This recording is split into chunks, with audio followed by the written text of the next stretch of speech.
டையசோனியம் கொடுத்துருக்காங்க C6H5N2Cl.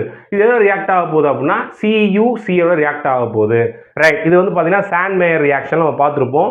என்ன நடக்கும் அப்படின்னு பார்த்தீங்க அப்படின்னா அந்த சயனைடு குரூப்பு உள்ளே வந்துடும். அதாவது நைட்ரஜன் வெளியே போயிடும், குளோரின் வெளியே போயிடும், அந்த சயனைடு குரூப் வந்து உள்ளே வந்துடும். அப்போ என்ன ஃபார்ம் ஆகும் கவனிங்க, C6H5Cn அப்படின்னு சொல்லக்கூடிய ஃபினைல் சயனைடு வந்து ஃபார்ம் ஆகும். அப்போ ஏ வந்து யார் நமக்கு, ஃபினைல் என்ன தங்கம், சயனைடு. அதுதான் வந்து ஏஆ இருக்கும் நமக்கு. ஓகேவா? ரைட், அடுத்து ஏ என்ன பண்ணுறாங்க அப்படின்னா ஹைட்ராலிசிஸ் பண்ணுறாங்க, ஆசிட் ஹைட்ராலிசிஸ் பண்ணுறாங்க. அப்போ என்ன சார் நடக்கும், நமக்கு தெரியும் சயனைடை ரெண்டு விதமாக ஹைட்ராலிசிஸ் பண்ணலாம். ஒன்று வந்து கம்ப்ளீட் ஹைட்ராலிசிஸ், இன்னொன்று வந்து பார்ஷியல் ஹைட்ராலிசிஸ். இங்கே எதுவுமே கொடுக்கல அப்படின்னா அது கம்ப்ளீட் ஹைட்ராலிசிஸ் தான். சயனைடை வந்து நீங்கள் பார்ஷியலாக ஹைட்ராலிசிஸ் பண்ணீங்க அப்படின்னா உங்களுக்கு அமைடு கிடைக்கும். அதுவே நீங்கள் கம்ப்ளீட்டாக ஹைட்ராலிசிஸ் பண்ணால் கார்பாக்சிலிக் ஆசிட் கிடைக்கும். இங்கே எதுவுமே கொடுக்கல, பொதுவாக என்ன கொடுத்துருக்காங்க அப்படின்னா H2O பிரசன்ஸ் ஆஃப் H+ தான் கொடுத்துருக்காங்க.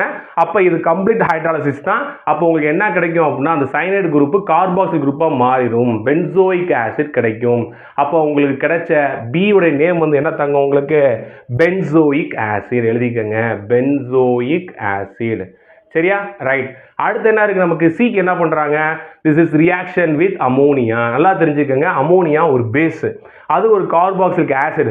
அப்போ ஒரு ஆசிடும் பேஸ் ரியாக்ட் ஆகும் என்ன கிடைக்கும் உங்களுக்கு, சால்ட் கிடைக்கும். எழுதிக்கங்க, என்ன கிடைக்கும் பாருங்க, உங்களுக்கு அமோனியம் பென்சோயேட் கிடைக்கும். பாருங்க என்ன செய்யணும் பாருங்க, C6H5COONH4 அப்படின்னு அமோனியம் பென்சோயேட் கிடைக்கும். அப்போ சி உங்களுக்கு வந்து என்ன தாங்க, உங்களுக்கு அமோனியம் பென்சோயேட். Ammonium benzoate. புரிஞ்சா தங்கங்களா?